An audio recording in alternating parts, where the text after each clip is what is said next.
think what we saw happening in South Africa in the 70s and 80s was black workers becoming organized, starting to assert their collective power in the workplace. We saw the advent of workplace democracy. This was stuff that was happening in society. And in the early days, we were very concerned about sanctions against South Africa. We were concerned about workers who didn't have jobs. If it was for the peace accord and conducted and prepared under the leadership of business, we would have not seen the start of the constitutional negotiations at that point. The nice thing about business involvement in transition periods is what others have called enlightened self-interest. If you are driven by the fact that you must do good, but you must also do well for yourself and your company and for the country, it just gives you, more of a drive. Business activism, if you like, at that time, in pushing for a change in politics, from an apartheid politics to a more democratic system, was totally informed by their own interests. And I think coming from big business, it sounds a bit rich, saying, that elite bargaining is wrong. But if you think about NEDLAC, who is not at the table? Small business and the unemployed. I really feel like we've regressed in our understanding of who the people are. There's definitely those old tendencies of assuming certain people are legitimate people and other people are not people in the terms of our democratic state. There is a role for the government and the role for the private sector. But as circumstances change, that boundary may have to shift. We need to fundamentally say, look, we're at a stage now where we've learnt enough to say we must ask the question again, what must the government do? What must the government not do? And what must the government ensure is done, either with or by the private sector? The work of transforming societies from authoritarianism and oppression does not happen in one sitting in a negotiation. Long after the constitution has been passed, the initial constitution, you get amendments to laws and so on, because the transformation must continue. Here is why I'm disappointed. That work of institutional transformation was overtaken by mediocrity and corruption.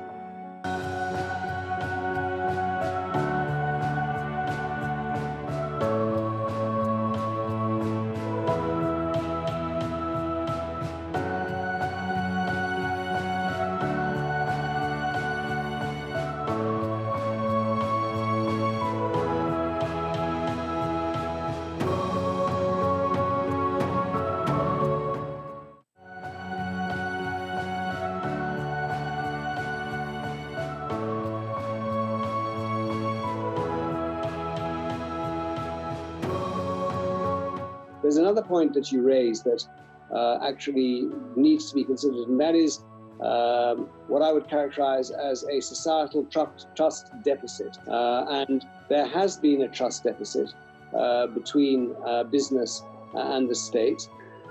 I said, it doesn't matter how good you are on a tandem, both of you individually as cyclists, but if you cannot trust each other, if there's no synchronicity, if there's no understanding that when you go to the left, you must all lie to the left together. If you go to the right, you must lie to the right together. If when you stand up, you must stand up together. When you sit down, you sit down. You ain't gonna make it. Because both of you are such smart asses, right? You're amazing guys. There's no trust. Okay? That's what is missing in South Africa.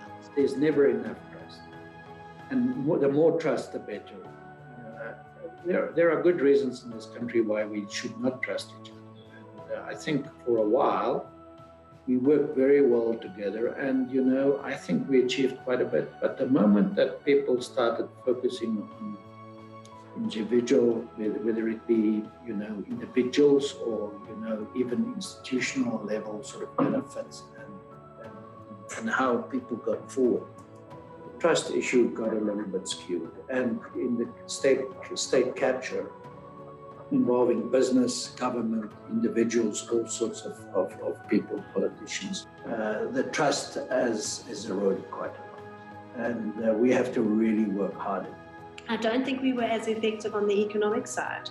And there are lessons there to unpack in terms of why sectors were not adequately listened to, or why business itself was not really taken on board. And I think that fundamentally goes down to the trust relationship between government and business.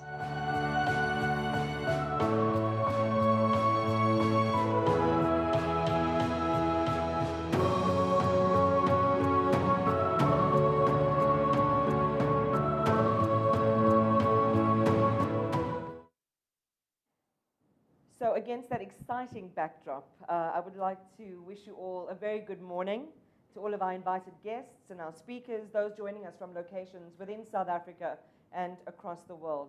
On behalf of the University of Pretoria and the International Labour Organization, the Centre for Mediation in Africa, I'm pleased to host this launch of a report on the role of business in South Africa's transition to democracy. And within that, the theme of the role of business in times of crisis and transformation. My name is Imaan Rapetti. I am a broadcaster and author. And as I reflect on South Africa, the one thing we can say for sure is that ours is a library of stories. And to tell them honestly, we have to tell them with the depth of research and perspective. In 2019, the ILO and the University of Pretoria Centre for Mediation in Africa, together with the Department of Political Sciences, embarked on this project to capture these stories. And the work looks back on a time in our history when our country seemed to be on the brink of a civil war. When, as we projected to the future, our prospects looked dire. As business groups joined with civil society and religious leaders and others to chart a course from apartheid to democracy. We are once again in a moment of profound change and loss, and business is playing a key role in our efforts to manage the COVID-19 pandemic. So today, in this conversation, we're going to dovetail between these themes and how the pandemic can be a device for greater unity, equity, fairness, and inclusion. We have a lot to get through, and we will end our session with a panel discussion and curated questions. So I invite all of our speakers, and I can see everyone's on board already, to put on their jogging shoes, because we're going to get into a light jog in this conversation. And we want to hear as many diverse perspectives as possible in a very short space of time. So it's wonderful to have you all with us, and I think it's time to kick things off. And we'll start here in our studio in Johannesburg with the team behind the report. And Corey Vilenga, thank you so much for being with us today. Corey is the acting director for the Centre for Mediation in Africa at UP. Quraisha Ismail Suleiman is the project coordinator for the Centre for Mediation at UP, and joining us virtually is Deborah France-Massin, who is ILO Director of the Bureau for Employers Activities. So thank you all for being with us today.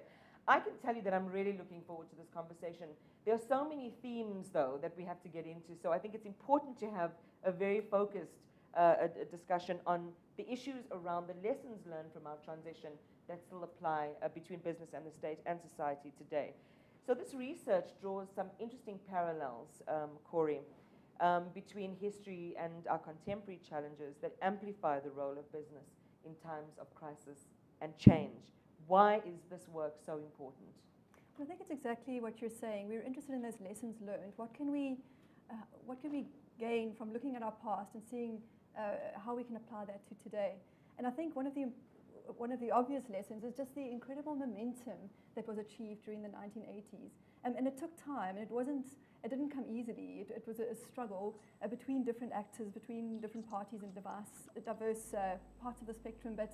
But the momentum was achieved, so that solidarity was achieved. People were able to achieve certain reachable and manageable goals, if not, perhaps not aiming for the complete transition all at once, but manageable goals that they could work on together and achieve in the process to get there. But what we can also learn is what didn't happen or what wasn't achieved. And that, what we discuss in our project is, in fact, economic transformation. the political transformation happened, but the economic transformation hasn't happened, or hasn't happened enough. And we're seeing the consequences of that today during COVID-19 and our current crisis, is that those inequalities haven't been addressed, and there hasn't been enough change within business. I think what's stark is, while we recognize that the pandemic has thrown us into an examination room of sorts, what it's also done is provided this magnifier ability to show that what had been maybe fissures in our political economy or in our social structures have now become these huge crevasses that we need to seriously, urgently address right now. I want to throw it over to Deborah, who's joining us virtually. What is the role of the ILO? Before we go to Deborah, I think we'll stay with you, Qureshi, here in our studio. Corey's done a good job, as have a lot of the people that you have interviewed, in painting this picture of our history and of our transition, the role of business and the role of the ILO in South Africa's transition. We are now in a different era of crisis. How does this project link with different moments of crises? Well, thank you for that, Imaan. Well, we have to acknowledge and understand that there will always be crises. It's whether we would like to continue in a smooth way or not, at some point in time there's going to be crisis in terms of the state and in the global society. And what this project actually taught us is very important questions about the links between democracy, the role and responsibility of social partners, and of course the understanding and relevance of the social compact. And as you saw in the trailer that played out, embedded in this notion of the social compact is this strong understanding or desire for societal trust. When societal trust is there, it builds a better state, it builds a better society, and of course we have more functionality. And all of this is then ultimately linked to the role of the state. So when you have these kind of questions that come up, you get questions of accountability, of ethical leadership and ethical governance. And so this project is very important for that, especially at a time like now, South Africa, where the whole question of ethics, ethical governance, ethical leadership is at play, societal trust is a key factor. And so it's shining a spotlight on very many things. And just quickly to throw in, we are in the process of planning for the second stage of the project, and we're looking for funders. So if there's anybody out there who would be interested in funding the second aspect of our project, we would be very grateful. Well, it's not, I don't even think it's an opportunistic call per se, because as you point out very early on in your report, our business stability, our economic stability gives rise to boons in so many different spheres. It gives people the ability to plan for their families. We can have proper education. We can start to build and retrofit the kind of society that we need, that will be successful for all of its citizens. And so the work that you're doing, especially from what I've read already, has been, I think, deeply important in setting out that task and allowing us to at least aim for something that we can accomplish. I wonder if Deborah is on now. So Deborah, let's throw the microphone to you, so to speak. Good morning and welcome. What is the role of the ILO? Yeah, I think we can answer that question in two ways, Imaan. One is looking at the role of the ILO during the apartheid times, where our conference, I think it was in 1964, adopted a declaration on apartheid, which meant that a special report had to be presented to our International Labour Conference every year. And it did that, I think, until 1994. And the ILO acts via peer pressure and shining a spotlight. We're not a sanctions-based organization. Some of our critics say that we lack teeth in that respect, but I think it's very interesting in that in the 1990s, I was a member of the ILO's governing body representing British business. And I remember the debates and the discussions that particular report put on me as a representative of British business, who were sometimes slightly behind some of the developments and the dialogues that were going on in South African business at the time.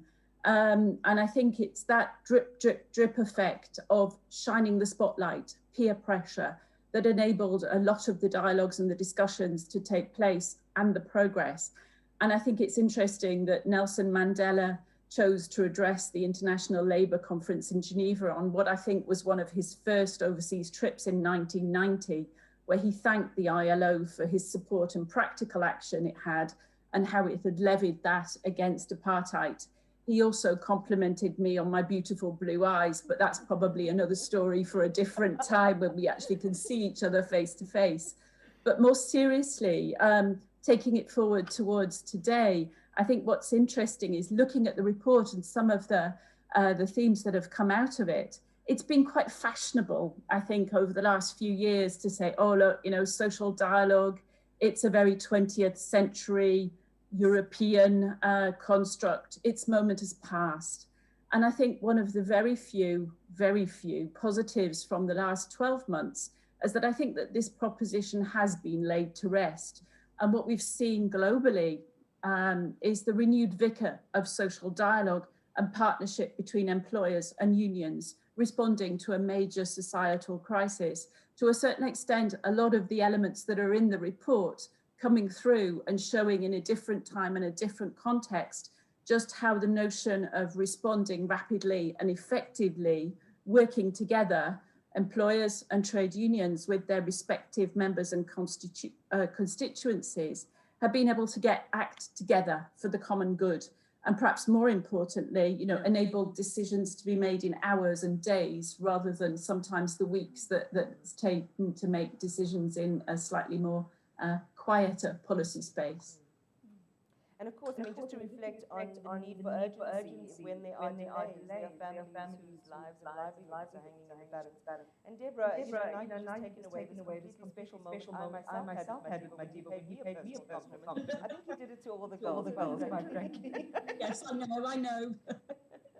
Thank you so much for that. I want to begin to sort of pave the way for the first portion of our panel discussion with our guests whom I'll introduce in just a second. But there's a key sentence that I think creates a wonderful foundation for how we launch into this conversation out of this report.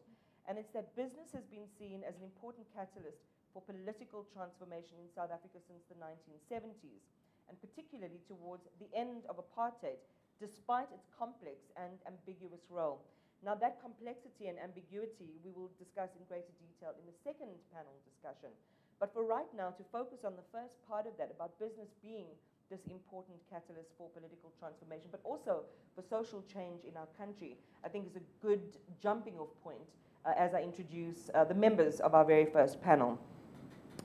So it will also focus on the discussion on how business is responding and has responded to the COVID-19 crisis in our country.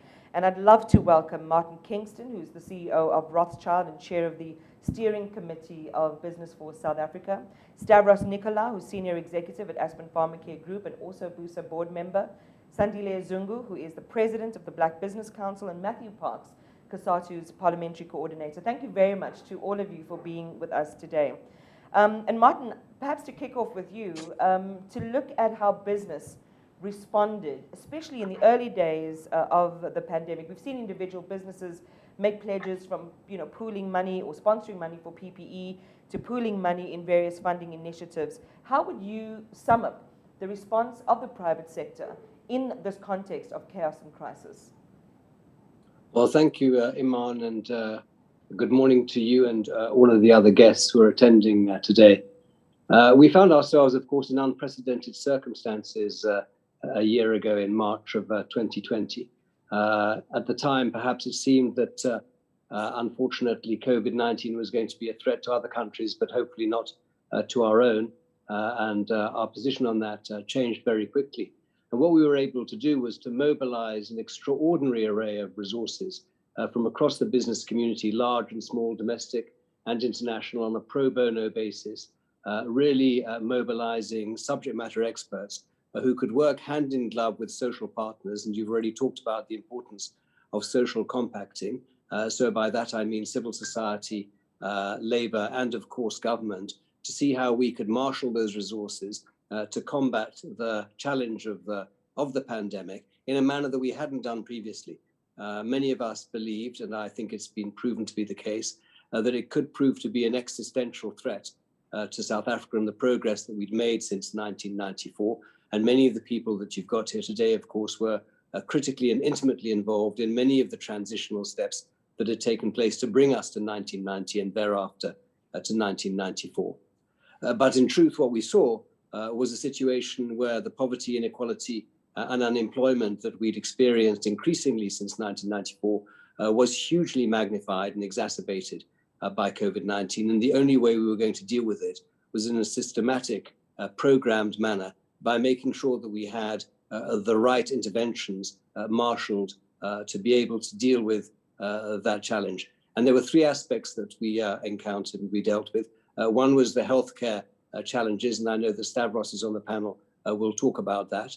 The second was the labor market interventions that were necessary, and Matthew Parks, who's also on the panel, has worked very closely, hand in glove with us. And the third was the design of an overall economic recovery strategy. And again, Sandile Zungu, as the president of the BBC and alongside Business Unity South Africa, was one of the co-sponsors of Business for South Africa. And we've seen that last us for the past year. And I do believe that it has repositioned the role of business in a social dialogue with the country, in the manner in which we can ensure that we all have common goals and objectives, and we prioritize those things that are absolutely critical, not just in the immediate short term, but in the longer term, if we're going to have social stability. Just a quick one to you as a follow-up before I move on, Martin, with the other panelists. And something that came out of the report was the intention behind, launching into this collective in the way that we have seen happen during the, pre-democracy sort of dying days of apartheid times, or even maybe in the 2 decades preceding the end of apartheid. The business leadership recognized the untenable nature of their dominance and the elite nature of their formations in South Africa. And so it was largely driven by the need for self-preservation. And so, we've seen that story play out in many ways in South Africa. In a context today in our country of, dismal economic data that shows more and more people unemployed and puts business as, as an enemy of sorts, do you think that the initiatives to create these collectives, to be a social partner, have come across and sort of rang across society as an authentic and genuine attempt to make sure that jobs are preserved, that families have access, and that they survive through this crisis? Well, I believe that we have gone some way to restoring trust in business, which is in part, I believe, the point that you're making. There's no doubt that there's been significant damage, particularly I would argue over the past 10 or 12 years, particularly during the Zuma administration, when there was a polarization of views around business. But in this particular context, I would be disappointed and surprised if there isn't a view that we have a common set of objectives and that we need to actually hold hands in, as I said, mobilizing not just resources, but expertise, not in terms of the maximization of profit, but in terms of addressing the very challenges that actually have confronted South Africa since 1994, if we're going to preserve democracy and enable us to achieve our economic objectives over the short, medium, and longer term. And I do think that if there is a silver lining in the pandemic cloud, it has been the ability to demonstrate that we are much more significantly aligned with our social partners, including with government, with the political forces that are at work, to ensure that we can achieve those objectives in a sustainable manner. Thank you so much for those comments. Martin, I want to turn it over to you, Stavros, and good morning, and thank you so much for being with us. I'm talking from an Aspen perspective as SA's biggest pharmaceutical manufacturer. Aspen, of course, became synonymous with vaccines through their partnerships with J&J to supply their vaccine here. As an executive member of B4SA and with Busa, you declared in January that business needs to redouble its efforts because the problems were not just for government to solve, neither the COVID crisis nor the vaccine issue. Share more of that perspective with us and how, from a transformative, reputational perspective, business is seen more as a catalyst and a team player. Imaan, firstly, good morning, and it's good to see you again, and thanks to the organizers for the invitation. I think true to form as business, we're going to be completely transparent, so let me be that and say that Madiba paid me no compliments, so I need to disclose that. Sorry. Imaan, to get, I wonder why, to get to the crux of your question, I think that, and I'm going to largely complement what Martin said earlier, and probably what Sandile will say as well, because this was a widely held view across the depth and breadth of business in our country at the onset of the pandemic. I think we realized very early on the nature and extent of the pandemic was going to be extremely destructive to the economy and other facets of healthcare. And we realized very early on that this is not just for government to take the appropriate and necessary interventions, but it required a broad societal response, given what was coming down the line. Now, none of us could predict or could have predicted 13 months ago the extent of what we're going to be witnessing today, but we certainly had a sense of it. And I think the view that we took as business is that if you don't ensure the survival of society, and if you continue to live in an island, because that's some of the perception that exists about business. We're not saying we necessarily agree with that perception, but there is a perception that business just looks after itself, it's just profit driven, and it doesn't worry about the broader societal impact. So I think we realized very early on that we had to respond to a pandemic with a view that if you don't bring a full societal response, then your own little island eventually will become devastated as well. So I think that was the first thing we looked at. Secondly, and more importantly, we said, because this requires a societal response, where do the respective strengths of the different social partners reside? Now, our business has, and in the context of healthcare, because that's the stream of work that I looked after, business has extensive private sector capability, infrastructure, resources, and we realized that we had to work with government to leverage those respective strengths across the private and the public sector to have an optimal response. And this is probably best illustrated through the Solidarity Fund, which is a completely unique concept. What I can say, one of the good things about working at Aspen is we're probably one of South Africa's most globalized companies. So I was speaking to colleagues around the world, trying to understand how their respective countries and or governments and private sector were responding to this pandemic.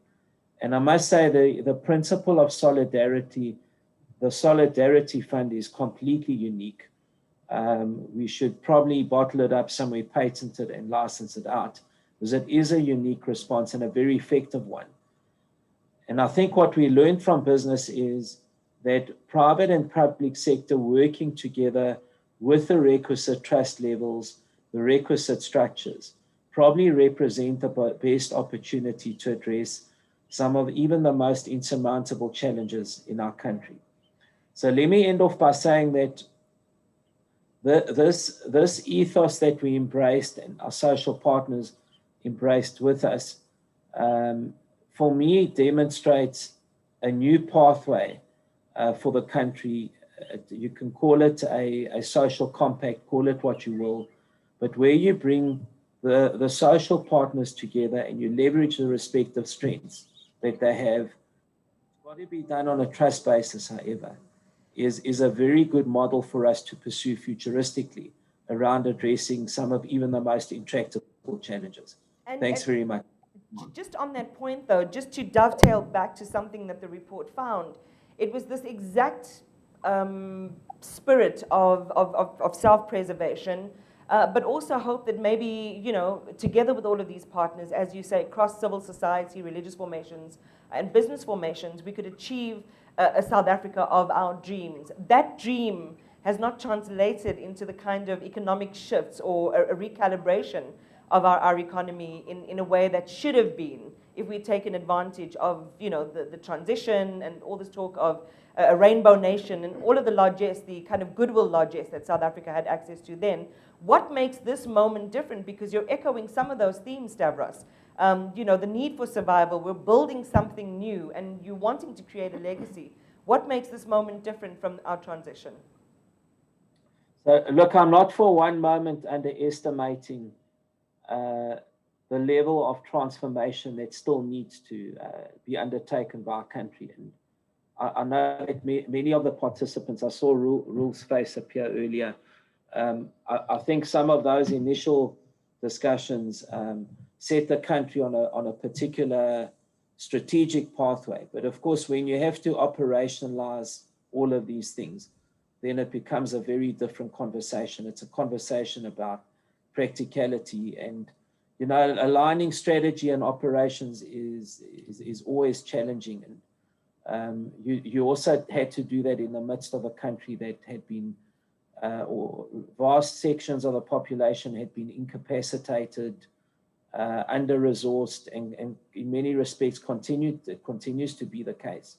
So I think to respond to your question directly, Imaan, I think what we need to do, we need to use this moment where we're forging a new social partnership to try and address some of those more practical and operational elements. And the best laid plans are only going to be as good as your ability to execute. And I think we've executed well in many respects with our partnership response to the pandemic.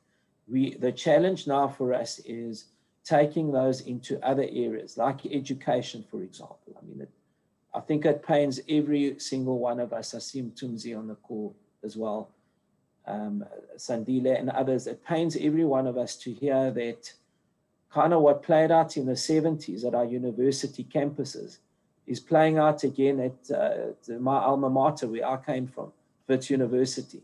That is completely unacceptable for me. So we need to forge the type of social partnerships we've embraced over the last 12 months. We need to apply that in other areas of our country, but it's got to be done on the basis of building a value, or it's got to be underpinned by a value system that includes mutual respect, trust, transparency, and accountability at all times. And I saw a lot of that in the Solidarity Fund. We need to take that forward, Imaan. I'm just going to steal the last three that you talked about, trust, and the last two, trust and accountability. These certainly seem to be, areas where conflagrations thrive in South Africa, because there's just so little of it. Even though we're trying through various commissions and so on to establish that, we still haven't reached the place where we need to reach, not only to understand it, but also to prevent it from happening in future. Sandile, I want to turn it over to you next. And I want to also just bring into sharp focus the economic context in which we find ourselves having this discussion. We're in a dark place. We've seen the numbers from last year, our economy shrinking by close to 10%. Talk of a third wave hitting us. Compensation, I think, that we paid out to employees, almost 29 billion rand lower in 2020 than in the previous year. We've got 7 million plus people who are not employed, and if you go by the expanded definition of unemployment, we're close to the 43% mark. Our numbers are not looking great. We have representatives of business that we're talking to who say we're doing everything we can, and we're partnering in a way to create the legacy changes that Stavros was alluding to. Do you think that we are going far enough as business in this moment, whether you belong to unified formations or formations that look very specifically at certain sectors of business, as you do with Black business in South Africa? Sandile, do we have your mic? Okay, we're going to try and get Sandile's mic up. I think we have a little bit of it. I think you might be muted, Sandile. I have my mic on. Can you hear me now? Yes, we have you loud and clear. Welcome and good morning.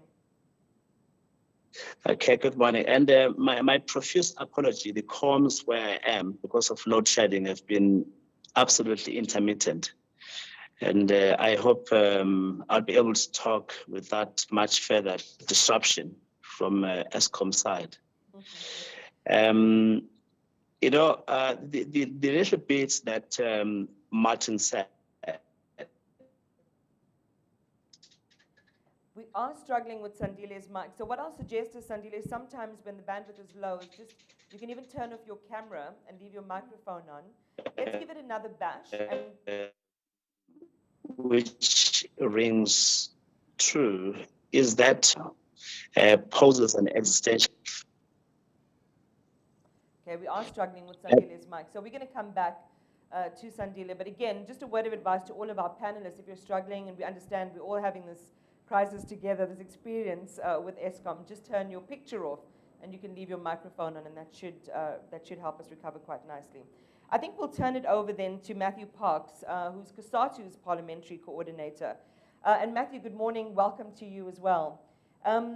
You know, we're seeing different scenarios playing out, and for me, as a political observer for many years now, watching this relationship with COSATU inside the alliance and within society, given the changes, the schisms, you know, the kind of breakout parties that have emanated, or breakout formations that have emanated from COSATU, there seems to be so much to impale your attention just within the labor movement and within, of course, the alliance itself. Do you feel that your sights of opportunity are shifting away from those traditional formations and more towards business? I mean, is there a possibility that in this climate you see business more as an ally than your historical political allies? That's a good question. I wasn't expecting that one. Look, I mean, so our job as a trade union federation is to protect our members' jobs, their salaries, their conditions of service, to enable them to be able to take care of their families, to look at workers across the field. I think, as you had mentioned, Imaan, we're in our worst economic crisis in a century. 40% plus unemployment, millions of workers have lost their wages, their pensions, etc. in this past year, and even before COVID-19. So that's our premise. I think we've actually seen our relations with other trade unions and federations actually improving over the past year, 2 years. We've got very close relationships with FEDUSA, NACTO, and NEDLAC. But even, you know, our Eskom social compact has actually enabled us to have a bit of a good working relationship with the Solidarity Trade Union, irrespective of our political differences. So I think on that issue, but look, I'm going to take your point that the ANC is in a mess. It is our ally. But our position has been to speak truth to power. So when the ANC, when government does well, we will give it a thumbs up and applaud it. But when they mess up, which they often do, we will be very happy to raise it as well. And members expect that honesty from us. We can't afford to massage feelings, not when the stakes are so high, and not when our own comrades have devastated the state and have brought the economy on many aspects to its knees. But I think for us, it's about what is it that unites us as South Africans? I think there's a lot of issues that do unite us as trade unions with business. There's no worker who can have a job if the company collapses. So we need the companies to survive. There are things that we agree with business about regulatory reforms. Can we sort of spectrum? Can we sort of water licensing? Can we sort of Eskom? Because businesses need it, the mining industry needs it, and we need the mining industry to make profits, if I can be as honest as that, so that mine workers can keep their jobs. I think on many issues, maybe 90% of issues, we often do agree with our colleagues in business. I think that's why we've been able to agree quite quickly to the Eskom social compact that COSATU drafted, while many issues on the economic recovery plan, labor and business and government spoke with one voice.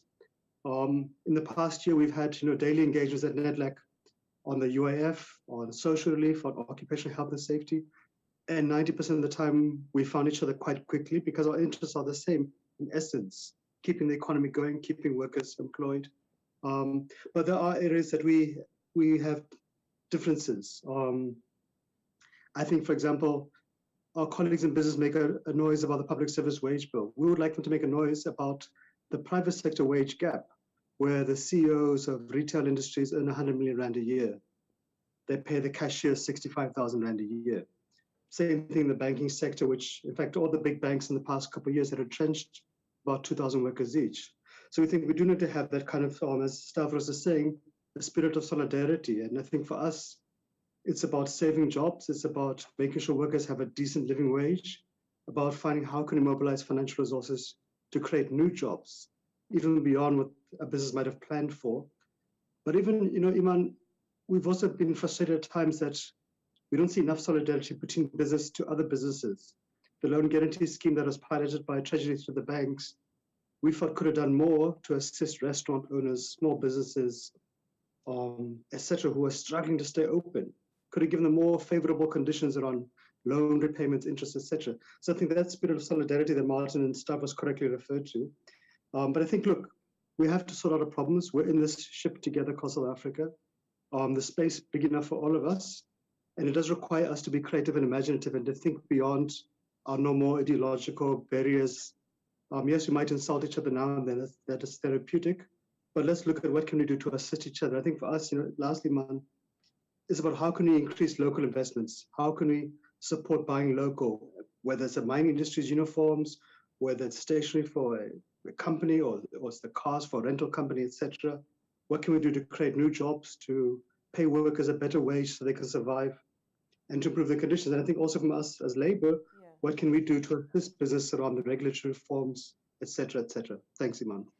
Yeah, but in this moment of truth, so to speak, I want to sort of tap a little bit louder on the notion of true solidarity, when there are so many schismatic issues that you've just talked about, and you already sit together with NEDLAC at the table, as one of our speakers earlier on said, is missing the inclusion of two very important demographics, and that is small business and the unemployed, that we're not yet in a place where we can have a truly authentic conversation about the kind of cooperation that is going to take South Africa to a different economic destination.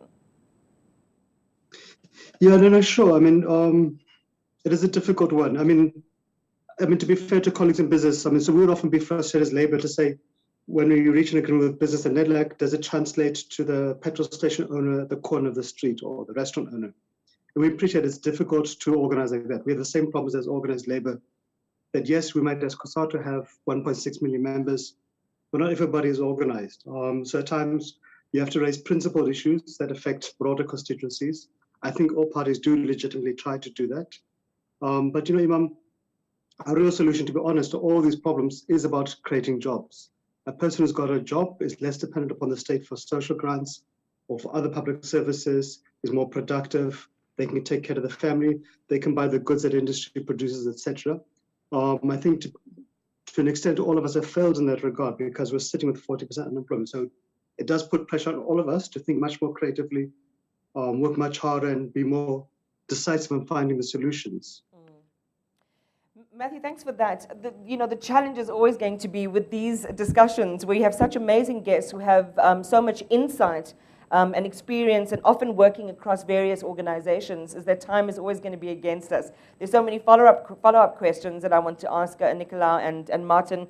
Sandile as well can't rejoin. Eskom, here's another reason why we just, we have so much to talk about when it comes to Eskom. I don't want to say anything that I can be prosecuted for, so I'm just going to leave my statements there for now. But unfortunately, Sandile can't rejoin the conversation. So what we're going to do now is develop the conversation further. I know we talked about South Africa and business in the moment that we are in right now, and this partnership role that business is playing to kind of shore up our defenses in the face of this pandemic, and whether or not we'll leave behind legacies to close the gap in inequality, to ensure that there's more employment, and to also ensure that business relaxes some of its criteria, as Matthew was saying there when it comes to the loan guarantee scheme. We've seen some of the issues around the banks. So before I move on to the next portion of our conversation, which is to really dig deeper into the lessons from the past through South Africa's transition and the unity formations with business included in that transition, I want to get a final closing comment from Corrie on this particular panel. Well, I think what's really becoming apparent is that everyone is keen to get on board on this movement towards change, to take South Africa a step closer to realizing the dream that we had back in '94 that was never realized then.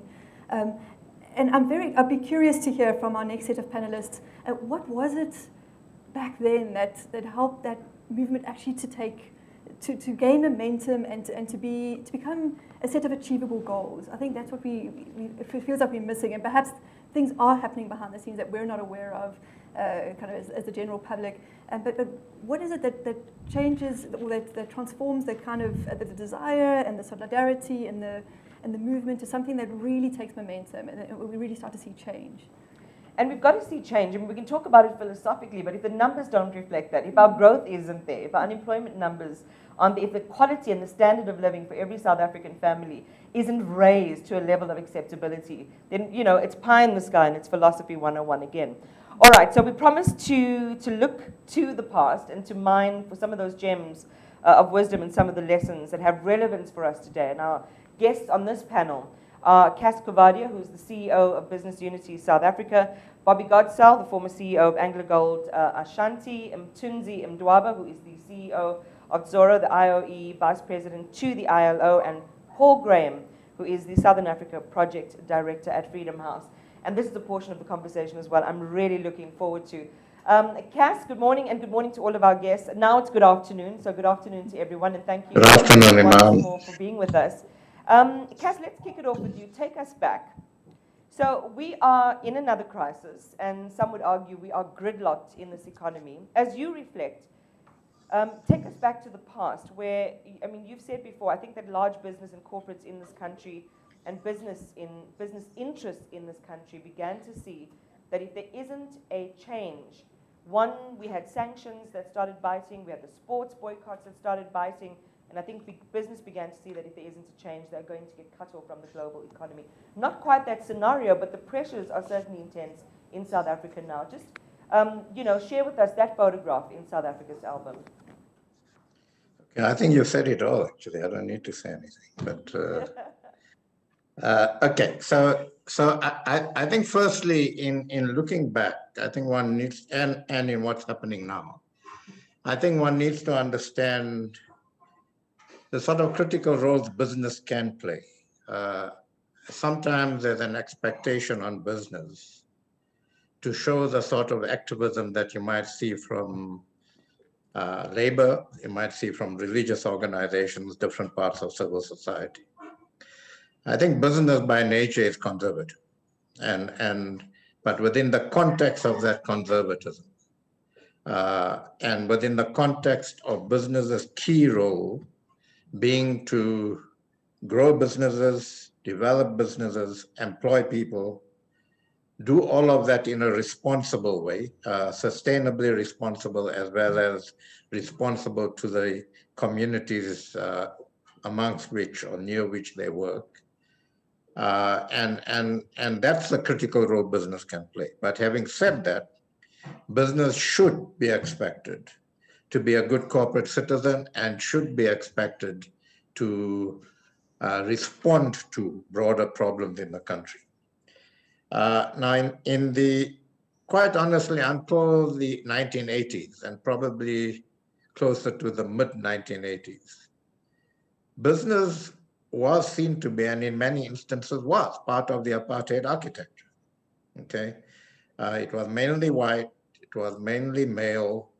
The vast majority of the population in this country could not open businesses where they wanted to open businesses, could not own property, and established business at that time, primarily white and male, benefited from that.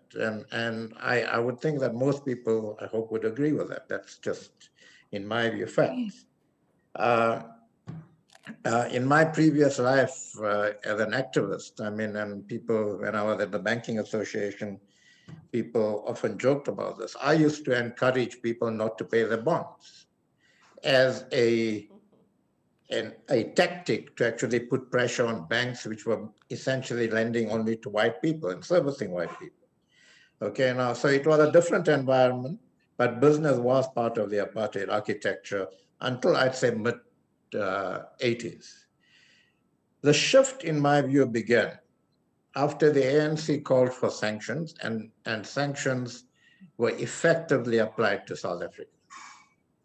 And I think business began to very starkly appreciate what the impact of apartheid has been and is going to be if they don't actually begin to separate themselves, if you like, from the apartheid architecture. And so I think, and they began to see the negative impact on business, not just of sanctions, but the democratic movement's sort of tactical approach towards making the country ungovernable at that time, which I think at that time was the correct approach.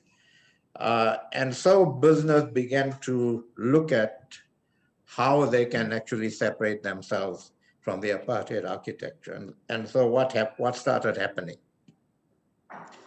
The very significant and quite honestly brave visits by business people, and primarily Afrikaner business people, to the ANC in Lusaka to start talking about. So that was a recognition that the ANC is still a terrorist organization in South Africa at that time, and banned here, will be a significant player in a new South Africa. And business realized that the apartheid architecture was not sustainable. So they started making those overtures. Then when we started moving towards democracy, when the ANC was unbanned, people started coming back, excuse me. And by that time, business, I think, realized that in any election, a one person, one vote election, the ANC will get the majority. And so to a certain extent, I think they worked to ensure that their interests were protected in that process. I think to a certain extent, they worked to say that the transition to democracy needed to be a smooth one. And so business was very effective in, for instance, when there was quite a lot of violence in the country in the run-up to the elections, to be part of the peace commission, to be part of the peace processes. Business supported the administration of CODESA. Business established organizations like the Urban Foundation, and from the Urban Foundation, the National Business Initiative and the Consultative Business Movement, all of which sought to not just portray business within the new democracy or evolving democracy, but portray a very different role for business in the evolving democracy, a role that says that together with the political transition, we're going to have to look at an economic transition. We're going to have to look at a new economic relationship here. Take a break with me on that, because there's a theme that emerges out of that that I think we must discuss as a panel, and maybe there'll be an opportunity to come back to it. Because even though we managed to, and the grouping that you referred to, managed to break through the fear that business interests who were, propped up and really had the run of the roost during apartheid, eventually had to overcome in order to create those talks, we still had a situation in South Africa where there were monopolies.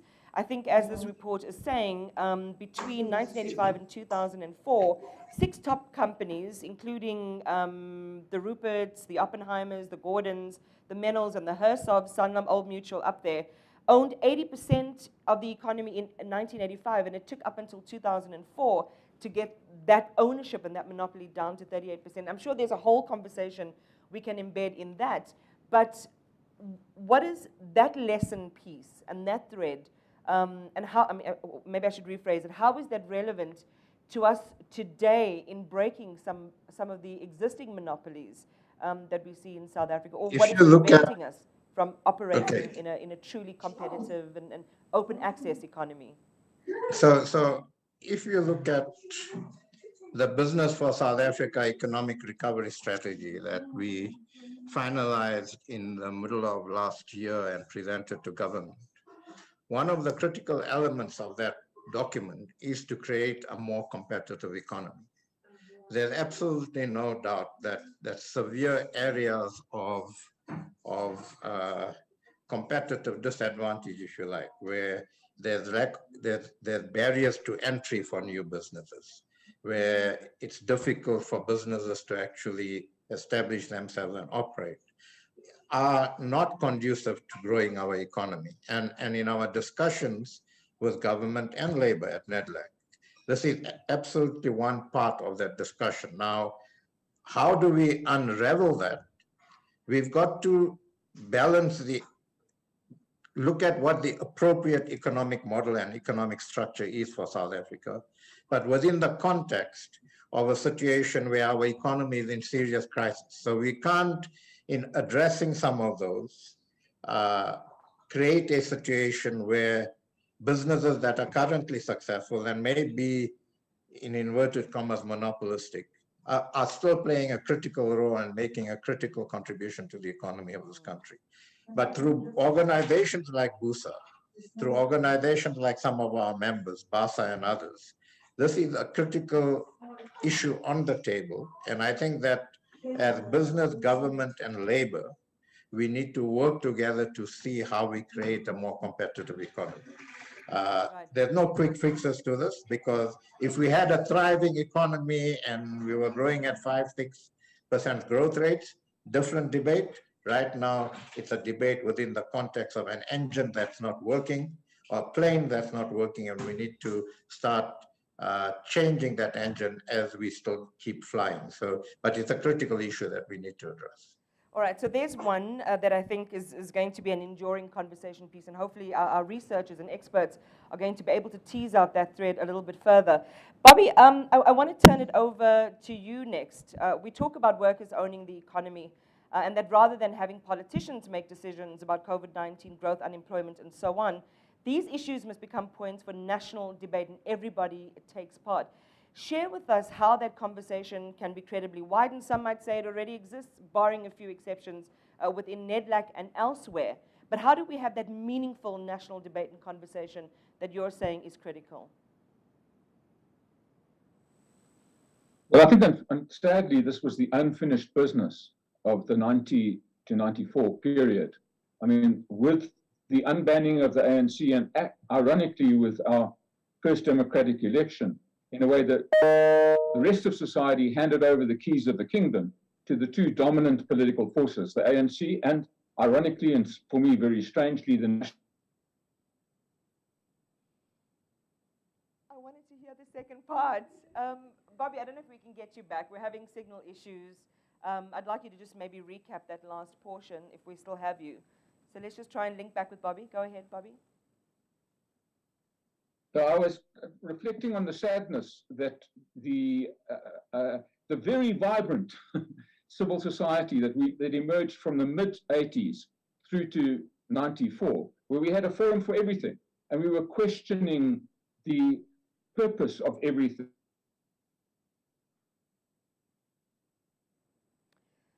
All right, so protest is loading here in the studio because two key speakers we were unable to listen to this morning. Let's turn it over to, do we have Bobby back? No. All right, let's turn it over to Mthunzi Mdwaba. And Mthunzi, I'm praying to all the angels and all the cohorts in the celestial realm that we can hear you and we have this connection with you. You're critical of the role that black business is playing in the way that they're playing it in the global context right now. Their inability, you say most of them, although there are exceptions, to consider issues that support issues that don't only benefit themselves also. In the South African context, I know that people will say, you know, when you have a hole that is so, you know, that has been excavated so much that people can't see, they can't reach the top of it, you've got to spend more time filling in that hole so that you create equity. And that's the reason why we have these focused business structures and institutions, for example, and even pieces of legislation. Your thoughts on whether this is the moment for that to change in some ways, and you're more than welcome to use historical references in your answer if you'd like. Good morning to everybody. I'm assuming that everyone is in South Africa except for some of us who are in Geneva. So it is still morning. I do hope you have a direct line to God, Imaan, for your prayer, because I'm experiencing a lot of interruptions and I've kept my video off for as long as I can. And I'm hoping that you can hear me well, but from your smile, it looks like you do. I'm also happy to see Corey in person because we've dealt with each other via email, and to see Kuresha again. So for what I could make from the question you asked me is being critical of the role of business, I think, in terms of issues that relate to the broader society. I think that's what you were saying. And if that is what you were saying, it sort of links to somewhat to some of the points I think that Stavros and Cass mentioned earlier.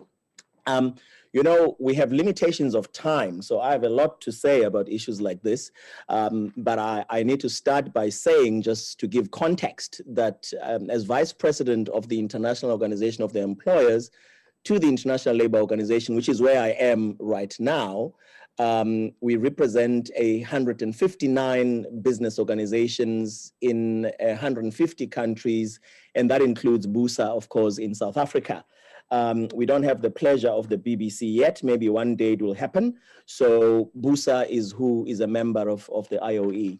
I think it becomes critical that when we speak, we should recognize that right now you're speaking to organized business. So you're not speaking to all business, you're speaking to organized business. And this is important as a distinction because people speak in generic terms and then we all think, okay, business has spoken.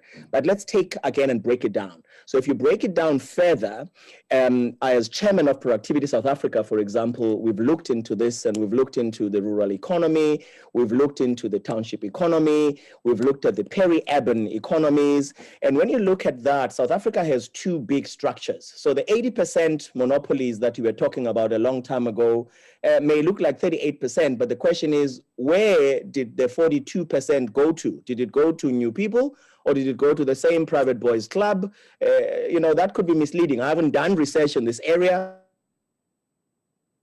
But the one thing I can tell you is that 26 years later, after democracy, about 30%, if you are being nice, of South Africa is highly industrialized.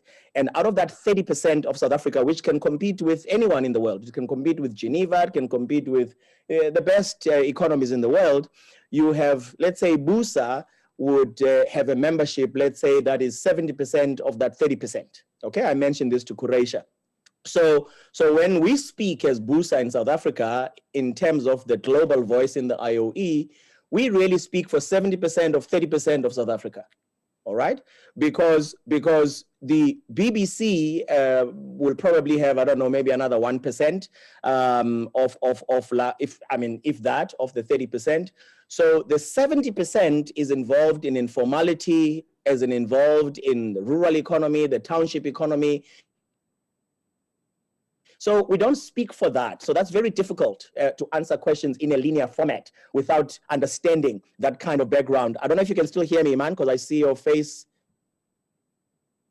I've got you. Go ahead. I'm fascinated. Yes? Okay. Okay. So basically then when you talk about lessons learned, I would say that, yes, there was a huge organizational response to the issues in the past by all South Africans, huge activism. But unfortunately, I think we soon forgot. We soon forgot that to be able to change things, we always need to be very open to embracing people who feel differently and who think differently than us. So if you feel differently and you think differently and you express yourself, you become persona non grata because not many people like the truth. Generally in the world. And South Africa is no different. And so one of the things I said, for example, to Croatia in my interview, and which resonated with her at the time, is that we don't distinguish between leaders and people in positions of authority. So what we haven't learned is that for us to be able to beat the apartheid system, we had to be very organized, we had to be very decisive, we had to work as a collective, we needed social dialogue, we needed consultation, we needed to work together in concert. But what you find today is that people come into positions of leadership, or rather of authority, then think they are leaders, and then we allow them to think they are leaders, and we allow them, we allow them. So we're just as guilty because we make them believe that they can lead us. But one of the elements we are missing that we also never brought from the olden days that brought us into the liberation is that leaders should always know what they know and should always know what they don't know. If you're a leader, if you're a real leader, you will know when you are incapable of doing certain things. You will know when you need to surround yourself with the right kind of people. But unfortunately, the current people don't want to listen to the youth. They don't want to listen to the women, all the new people that are coming in. We place a lot of emphasis on rhetoric. Rhetoric will never implement anything. So for me, it's a huge frustration in the system as to how do we truly move to a new era of new thinkers and new implementers, particularly when you have a COVID that has demonstrated all the pre-existing flaws that were there, has exposed our inadequacies, has exposed our failures to people in informality, have exposed our failures to unemployment, which now sits, I don't know, at 32% in South Africa. Well, most parts of the world are also going very high these days. So how do we change that? I want to stop at that point right now, and then we can come back to it. Well, I just want to say thank you for taking me to the Church of Economic Transformation, Evangelist Mthunzi Mdwaba, joining us there from Geneva. And I think those are really important points because the definition, the sub-definitions, and the redefinitions of terms are so important for us to really paint an accurate picture of where we are and what we're talking about. I don't know if Bobby's back. Team, do we have Bobby back on the line?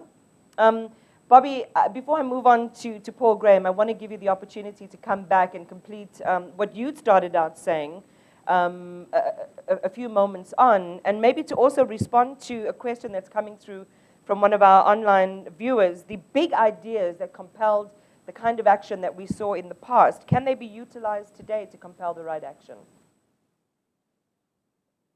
Well, if I can attempt to be very crisp, because the digital world is against me, I think the tragedy was that after '94, we stopped with the process of reimagining our society. We stopped with a fundamental root and branch critique of that society.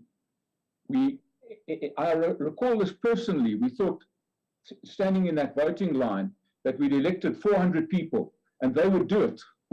They would reimagine. This was naive because we were dealing with 300 years of colonial conquest, generations of underdevelopment, a new and challenging world globalization, a new and challenging, by the way, world of capitalism that increased the focus on the short term and on the bottom line and on a narrow view of profitability. I mean, all of the economic ideas imported into South Africa after '94, in my view, had a profoundly negative impact on solidarity and social compacting. So I think, you know, the challenge, we're doing well with COVID. We mustn't stop.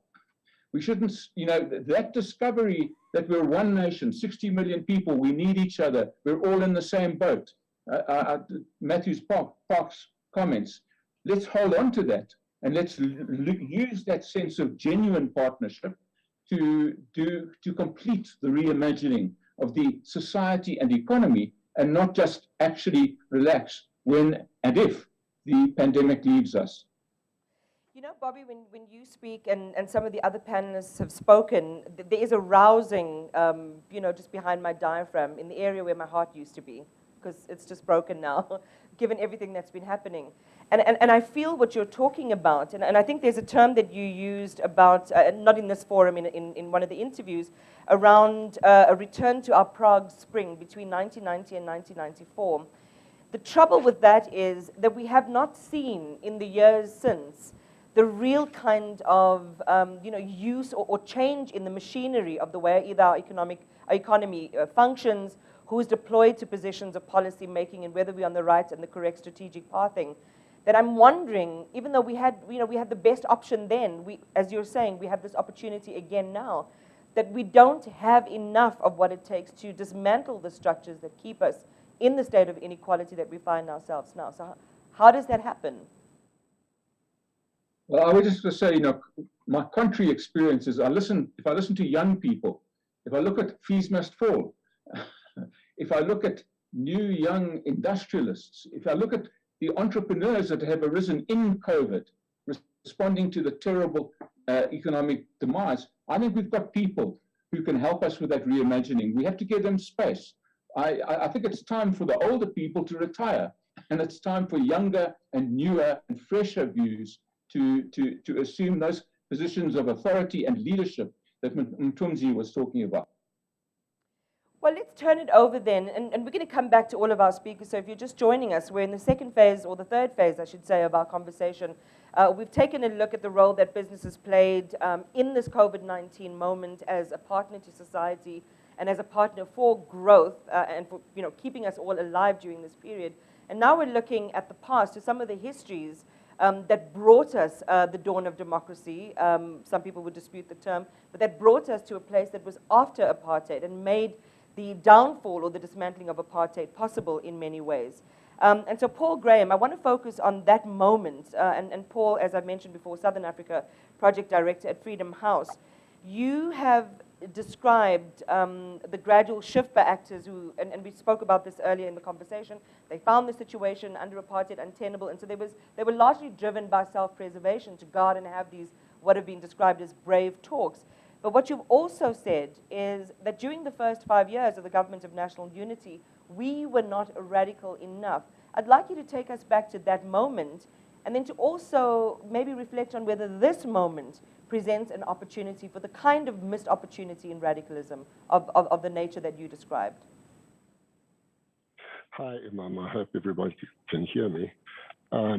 Just to say that I'm no longer the project director for Freedom House. I, in fact, retired to make space for some younger people.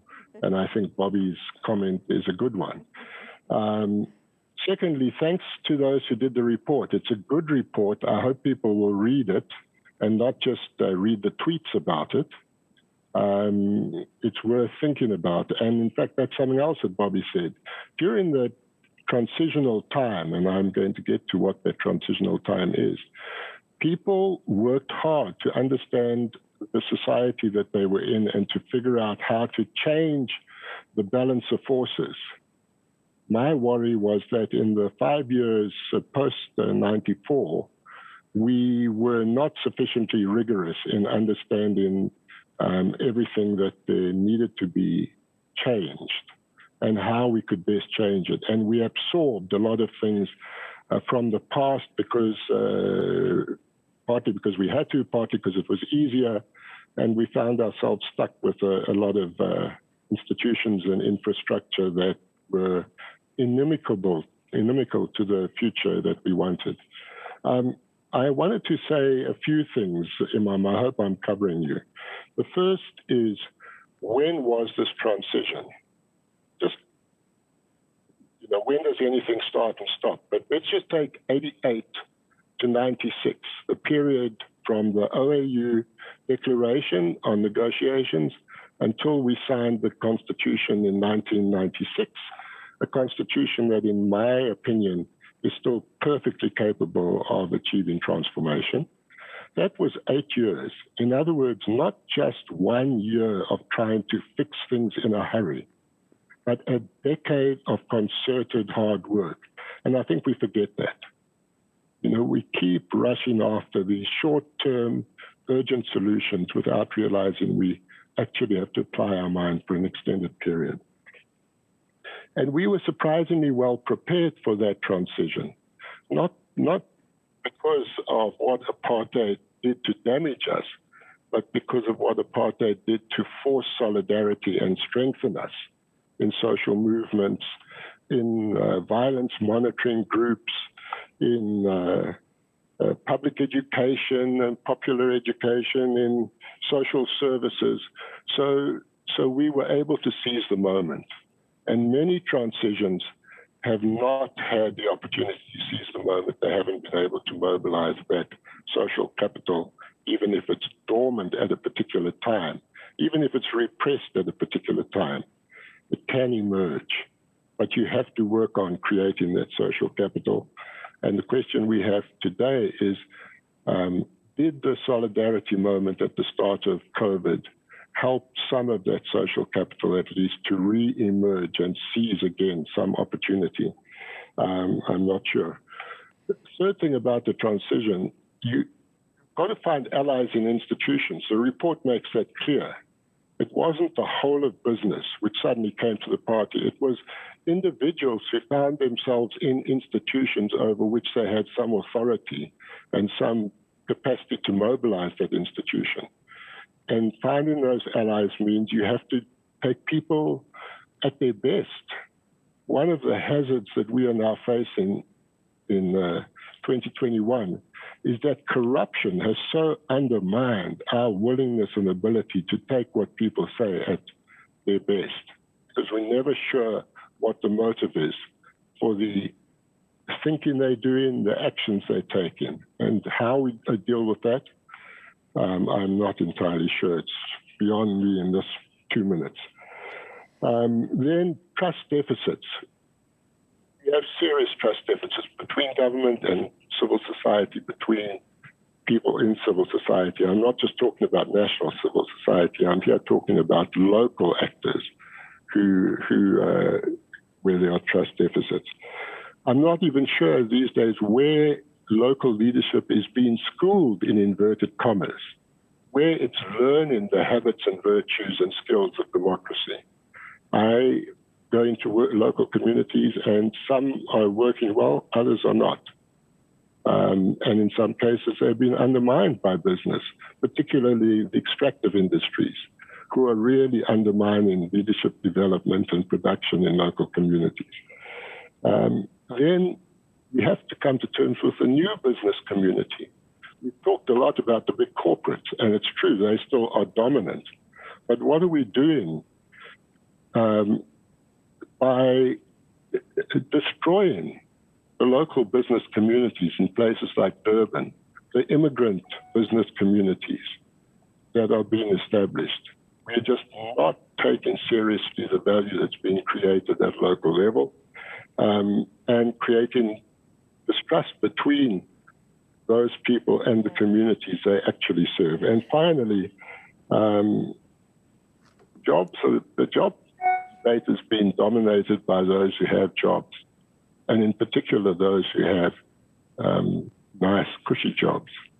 And I think we have to really come to terms with what that means, that we now have a job structure in which the public service is so dominant, and ordinary good living jobs in communities are so at risk and so vulnerable. I think the vaccine rollout, rather than the initial solidarity action around COVID, is going to be the true test of whether we have social partnerships.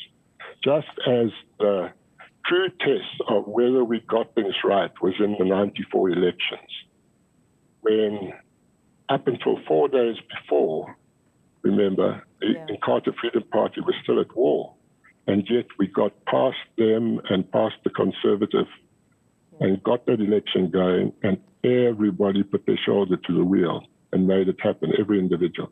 My worry is that when we come to the vaccine rollout, we're going to discover the weaknesses in our society that we have not yet addressed in talking about social solidarity.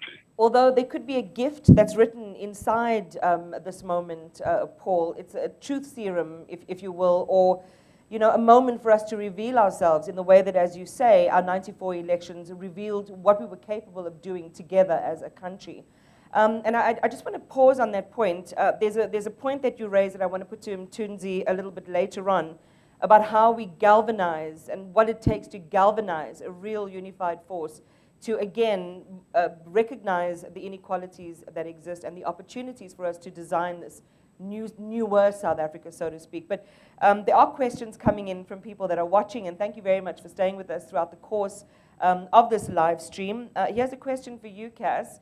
Are new structures needed to bed down this new partnership? And we've spoken about it at length at the beginning of our conversation. Or can we work within existing parameters if we are to really tackle the big issues going forward? I'm not too sure about new structures or whether the structures that we have are actually include the people who should be included. So Bobby's point on young people and so on, I think that, so even a structure like NEDLAC, we currently in the process of looking at the governance and representativity of NEDLAC, and we can't pretend, either business or labor in my view, we can't pretend that NEDLAC is fully representative of business and labor. It's not. And we have a responsibility as those who are participating in NEDLAC to actually look at that and see how we make NEDLAC more representative, more effective, and it can be a very good structure for social dialogue if we deal with those things. So to me, it's not a question of structures. I think it's a question of who's around the table. And then I think that we need to start talking about the right things. We keep on skirting around some of the harder issues. And very often, I think ideology still drives debate and drives discussion. I think ideological input is useful, but I think that we also need to ground our discussions and our debates in a good understanding of where we find ourselves now as a country. And we can look for all sorts of reasons as to why we are here. That doesn't help. But we are in a particular set of circumstances currently. We need to see how we develop the compacts to address those sets of circumstances. But compacts come through hard debate, looking at the right issues, trade-offs, compromises. They don't just come at the swishing of a wand. So I think that while we engage a lot, and believe you me, we engage a lot, we talk a lot, but I don't think we've got all the people around the table, and I don't think we're talking about the hard issues we should be talking about. Just to that point, Kaz, because I think that what you're making is a sincere plea, which in some ways I believe this report addresses, because it allows us to have analogous discussions about where we are now, what the opportunities that we can capitalize on, what are the mistakes and the edge of the cliff that we need to avoid. If you had to create a little laundry list of some of those hard debate topics, what would be at the top of those that we need to be having? Well, I think one, that we need to be realistic about our standing in the global community, and these aren't easy issues. So we'd like to, if you put 20 people around a table, I guess you get lots of views on what sort of economic form and economic model we should have, and how we can influence the global economic model. I think we need to be realistic about what we can influence and what we can't. I think we need to understand very, very clearly what strengths we have and how we actually capitalize on those strengths in the short to medium term. And then have the hard discussions around how do we genuinely build an inclusive economy. So what do the major conglomerates need to do? Not necessarily just as a sacrifice, but what do they need to do to ensure that in the long term they remain sustainable and businesses remain sustainable and grow? Part of that discussion has got to be, do these conglomerates continue to operate as they are, and will they be sustainable in the long term? I think that's an interesting question. And so we need to look at, first, sustainability of the economy. Secondly, how that is inclusive and what trade-offs and compromises we need to make across the board to make that economy more inclusive. And then we've got to set ourselves as social partners, what sort of a social economy do we want to see in 15 years' time? Okay, so that we have a measure and we can measure ourselves with clear milestones along the way. So we can't run away from the fact that we have a serious fiscal problem. We can't run away from the fact that our economy is not growing. We can't run away from the fact that we are getting into a serious debt crisis. We can't run away from the fact that we have a serious unemployment and inequality crisis. These are all facts. And we've got to have those hard discussions. How do we address all of that? Not some of that. How do we address all of that in a sustainable way? Right. Well, if you look, and Bobby, this is for you, if you look into your backpack of experience in the past, and we've spent quite a bit of time looking at the opportunities and how people maneuvered and the moment at which they realized the situation in our country was untenable and then decided to do something about it. The writing is on the wall for South Africa. Kaz is saying we're not having real enough discussions, and it's outlined how we can have better discussions. Some might argue we have all of these mechanisms. Government has tried to tweak the way education runs, has created BBBE legislation to make sure that the gates are open for black business, that we have all these DFIs and these funding instruments, and yet we're still sitting with the reality of these really concerning numbers about where we really are as an economy. What is it going to take? Some of us that are observing are thinking, all the clever people have done what they can, so what else can we do? Well, let me echo Cass in this sense. Again, I would just repeat that we've got to let new people in. Let's take the issue around universities. We've got to listen to people who are raising angry voices in the street and in student protests. Let's just take one issue to be very concrete.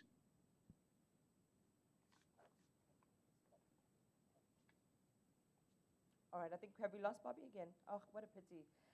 I wonder if Martin and Stavros are still with us. Please indicate if they are, Ahmed, if they are still on the line.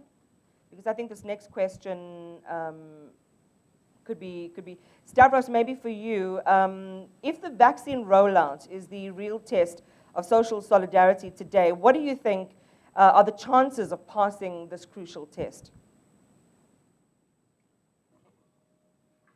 So I think a starting point, Imaan, is we need to place in context the extent, complexity, and scale of rolling out a vaccine to 40 million South Africans. It's unprecedented and will probably remain unprecedented in our lifetimes, to be honest. So one needs to first grasp the scale and magnitude of what's going to be happening. And I think what are our chances of pulling this off? We can only pull it off if the entirety of society works together in a cohesive and coherent fashion, that plans are implemented and executed both timelessly and with the correct resourcing placed behind it. So it cannot be left to any single sector, whether it be private or public, or labor or civil society, or any particular sector to drive this on their own. It's got to be a collective effort, and that is the only way we can pull it off. It's going to mean vaccinating 250,000 people a day for a sustained period of time. So as I say, it's a significant challenge, and probably one we haven't encountered and never probably will encounter again. So it will require the entirety of society to come together. And I think if we achieve that, and you're quite right, this will be a test for us. If we achieve that, then I think we've got potentially a new model that has been tried and tested that we can carry into the future. So then what are our chances? I mean, if you had to give it a percentage rating, what are our chances of getting to that level where we're able to do it effectively? Yeah, so I don't know that it's wise for me to give percentages. I think what I'd rather say is that we are working very closely with government. We have a session at NEDLAC tomorrow on this. And I think that our chances are high, as I said, if we get the level of coherence, which I think we will get incidentally. So I think, will we pull off herd immunity? I'm not going to go into some of the detail around variants and all of that, because you don't quite know some of the unknown variables. But if I look at the capacity and capability of the country, if we work together, I think the chances are high we can pull this off. Well, then let's take a leaf out of Paul Graham's book, out of your book, essentially, in the interviews, the book of interviews that you did for this gathering. Paul said lots of people really put their backs behind moving South Africa from apartheid to democracy. A lot of people with different interests, different class positions, but for a moment, they really consolidated that in a broad front. And I think, Mthunzi, I want to put that to you, coming out of this question that was put to Stavros about our ability and the possibilities for us to attain a social compact to such an extent that we are able to do something significant in this moment, as we've said, is a moment of chaos and crisis. Do we have that same set of circumstances that we did in the transitional phase for people to put aside their differences to achieve a common objective? Your thoughts on this, Mthunzi? Thank you, Imaan. Absolutely. I'm going to try and concentrate on your question, because there's so much one wants to say, right?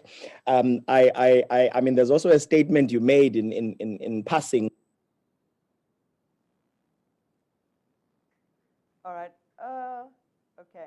We're going to try with Mthunzi's line a little bit longer, but as soon as he comes on, okay, go ahead. Mthunzi, we have you back. Of that, but South Africa complicates even more these things because of our past.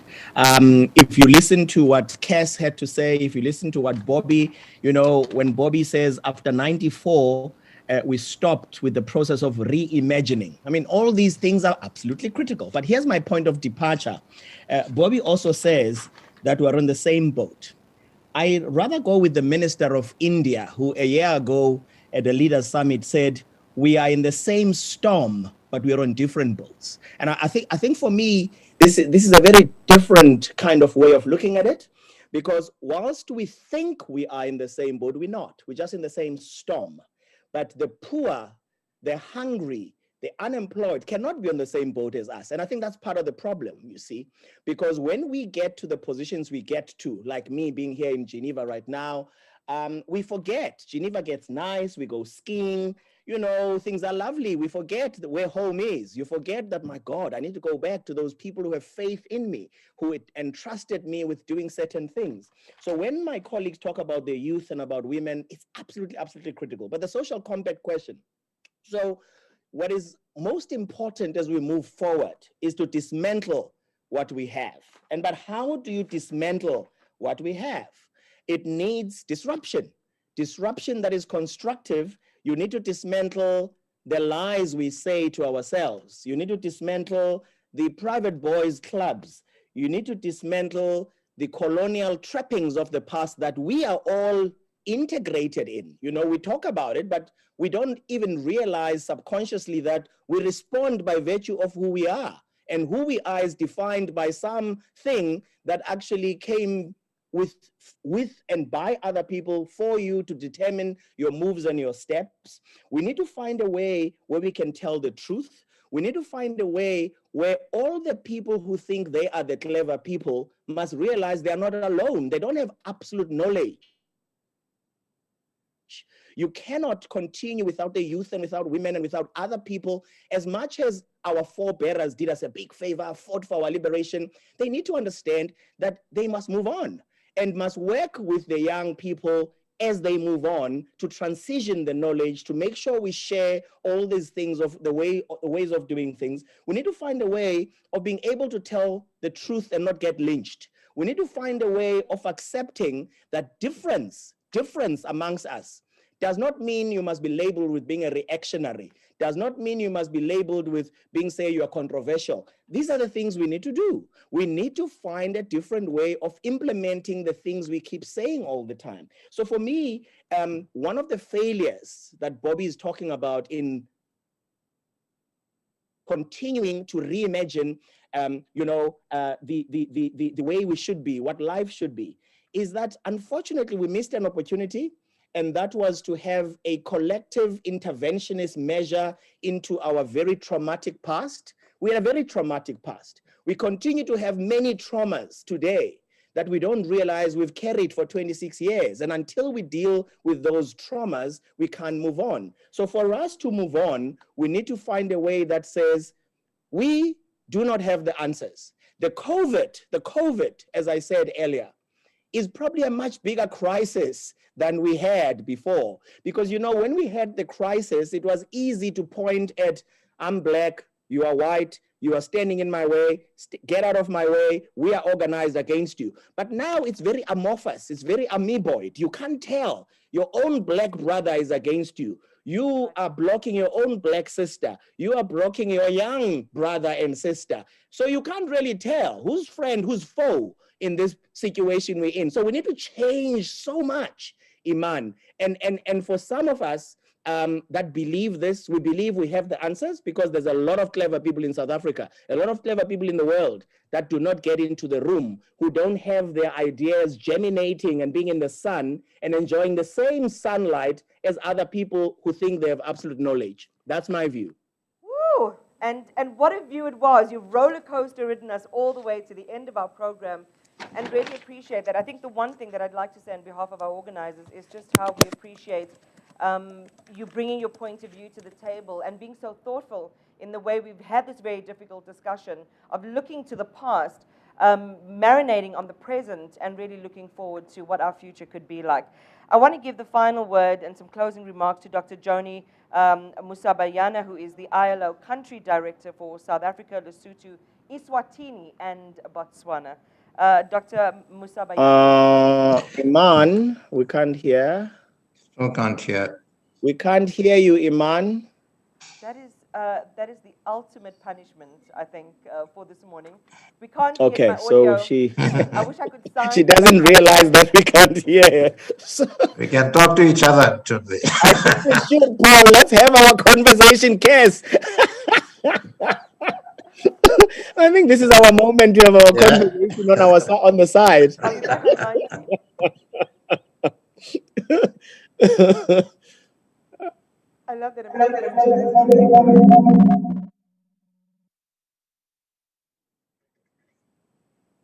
Imaan?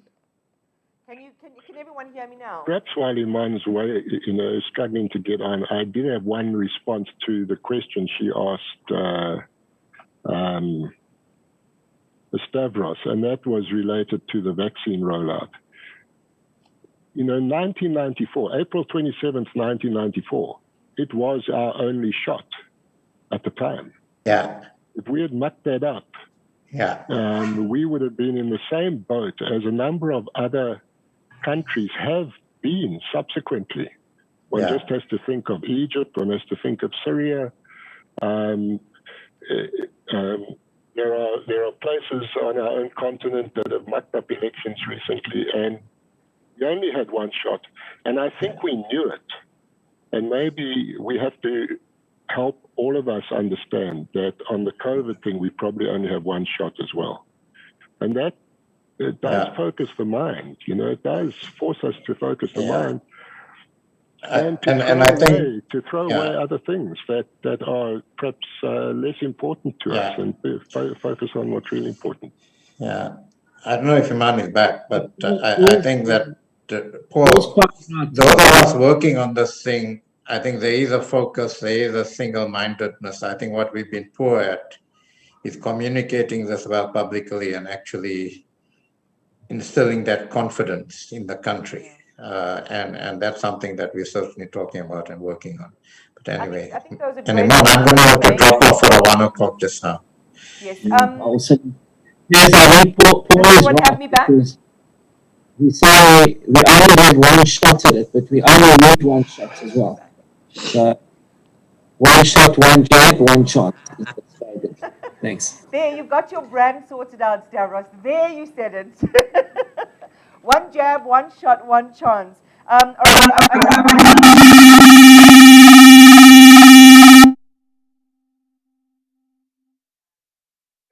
South Africa, it was to grab the microphone and thank everyone and say goodbye on our behalf.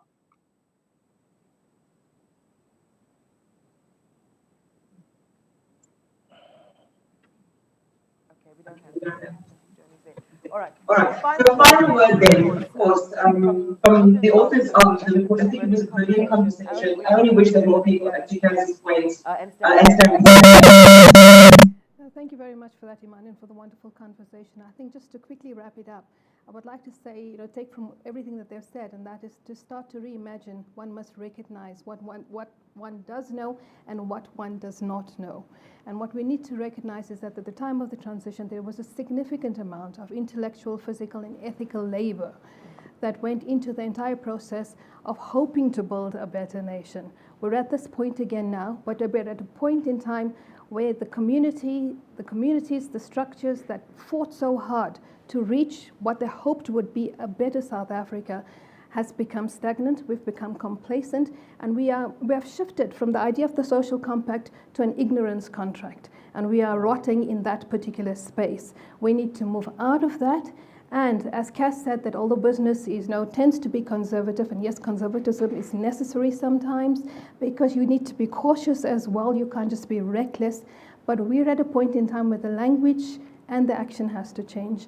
And this might sound a bit difficult for people to understand, but I think it's time for radical action.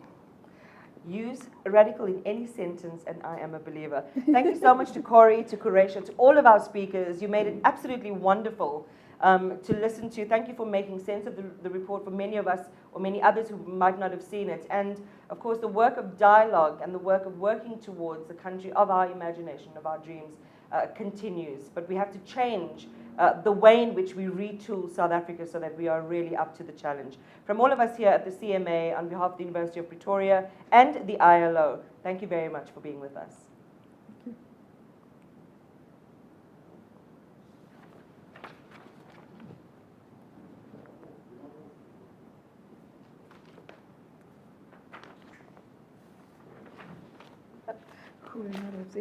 You have to keep your smile frozen in place.